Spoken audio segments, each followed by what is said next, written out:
Hey guys, I'm back again for week 2 of the Rape Revenge series that I started last weekend with Last House on the Left. This week we're going to move to another classic. I forgot to mention that last week Last House on the Left was one of the video nasties. And we're going to continue with another of the video nasties. This week will be the 1978 film I Spit on Your Grave, this one here, which was directed by Meir Zarchi. I'm not sure if he did a lot of other films, but this one's obviously very notorious. It stars Camille Keaton, who was his wife at the time. Who, yes, is related to the silent film star Buster Keaton. Ironically, she didn't appear in a great many films considering this, and I actually have 3 of the films she appeared in, which is kind of unusual. But Camille Keaton basically plays a writer named Jennifer Hills, who decides to rent a cabin out in the woods to, get away from it all, to write her first novel.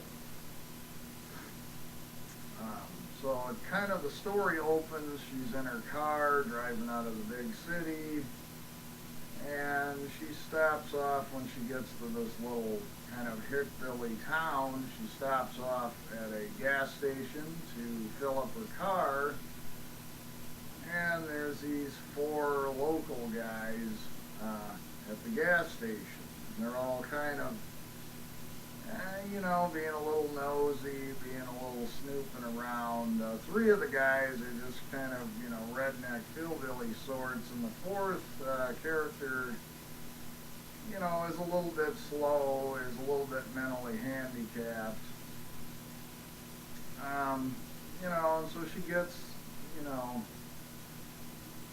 her gas. They're all trying to flirt with her and get her going, and she decides, she's not having any part of that. So she drives off to this house that she's rented to, begin working on her novel. As time goes on, it shows clips where she's laying out sunbathing, and she's got a boat. The cabin, well, it ain't really a cabin, it's more like a house, is by the river in this wooded area where she's out, in the boats and this and that. You find out that the slow character is something of a delivery man and a courier. She orders her groceries and so on. He delivers her stuff to her house, and she kind of feels bad for him, and she's kind of okay with him, so on. Well, one day she's out, in the woods, and the 4 guys are kind of stalking her, and, they approach her, and they're like, kind of messing with her and this and that, but she wants no part of it. Well, they decide, that just isn't going to work out for them, and so basically what transpires next, I've seen other films that to me are more graphic and more disturbing, but what is still, if not the longest, still one of the longest continuous rape sequences in a movie I've ever seen. I mean, it's pretty near a half an hour of this movie is them knocking her around and taking turns raping her. One will rape her, then they let her get up, then she runs, running through the woods, and then they'll catch up to her again. And basically, it's a very long scene, guys. I don't know, it's over 20 minutes. It's pretty near a half hour. And it finally ends where she gets back to her house, but they are already there, I think. I haven't seen this in a while again, guys, so I apologize about that. But anyway, they're the three regular guys, as it were, have already raped her, and they're trying to goad the mentally challenged guy to do it. And he's really reluctant, and doesn't feel right about it. But finally, they convince him it's the best thing to do, and so they kind of hold her down, and he has a go at her, which, ironically, even though it's not supposed to be, always struck me as rather funny, just because he makes such weird noises and so on. But anyway, then the four of them leave. Basically, it shows her kind of detached, depressed, trying to get herself together over the next few days. They don't really specify. And again, guys, I'm going to kind of leave this, with a whole lot of the story left to be told because, let's face the facts. It's the revenge part that you get, that people tune into these films for. So I don't want to get into telling that, even though I imagine most people watching this video have already seen the film.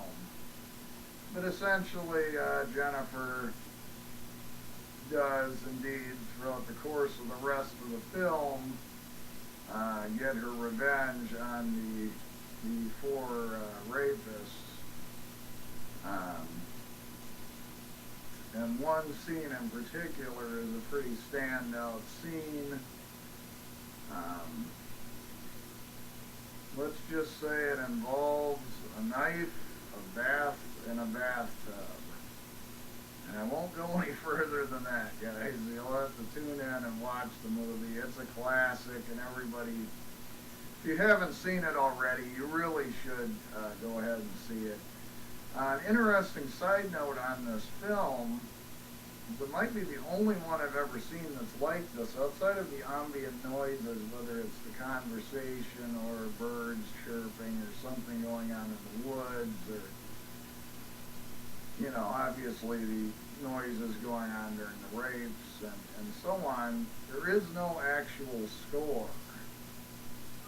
So it is a very unique film from that perspective, and I'm not sure I've encountered that, but it does, in some respects, make the rape parts a bit creepier. So, anyway, guys, I'm going to leave it right there. Obviously, Jennifer has,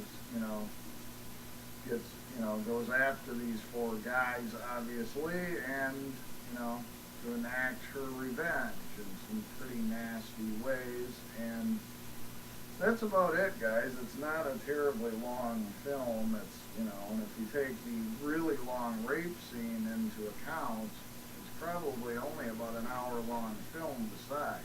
So, anyway, my general thoughts on it, guys, to me, it's a classic. It was, of course, one of the video nasties. To me, everybody should see it, though. It was criticized as being very misogynistic, but I don't really see it that way. I mean, to me, it's about a woman who's held down. To me, it's empowering, and she fights back and, ultimately, obviously, gets her revenge and so on. To me, it's great. I used to have an individual copy of this film, but I've lost it somewhere along the way. So I picked it up again. I'll just show it off quick, guys, on this double pack with the remake, which will probably be next week's review, even though it won't be much of a review. I'm just going to compare it to the original film and kind of give my thoughts, I guess, guys, is how I'll approach that. But anyway, like I say, guys, it's a classic film. It's one, if you guys don't already have it, you should pick it up. It's from 1978 by Meir Zarchi, and that's all I can say. It's a true classic, guys. So thanks an awful lot for watching, and I'll be back with you next week for week 3. See ya.